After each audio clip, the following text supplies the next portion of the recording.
There are people out there right now, they're grieving. They're grieving the life that they thought they would have by now, because somewhere along the way, life stopped unfolding the way that they imagined it would. The marriage changed, the family broke apart, the future that once felt so certain. The future that once felt so certain became unfamiliar. And sometimes the hardest part is quietly realizing that your life doesn't look the way that you once believed it would by now. Because there's a particular kind of ache, there's this particular kind of sorrow that comes from watching the future that you pictured slowly slip away over the years. The home you thought you'd build, the stability you thought would last, the chapter of life you were certain you would reach.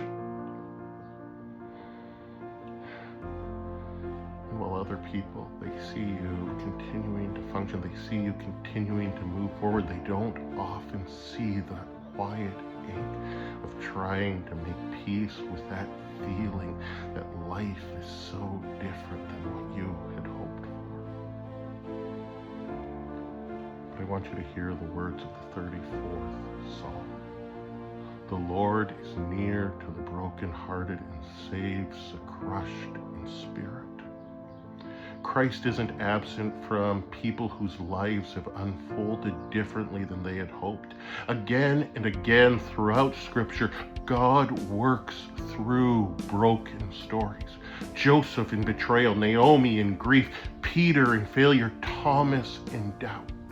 Not by undoing every painful part of their story, but by refusing to abandon them inside of it. And sometimes one of the hardest acts of faith is believing that God can still bring goodness, that he can still bring meaning and redemption out of a life that is unfolded differently than you had hoped. But here's the thing. Here's what you need to remember. Christ doesn't only meet people in the future that they wanted. He meets them in the life that they actually have. So today, don't mistake a broken expectation for a broken God. Christ hasn't abandoned this story simply because it didn't unfold the way that you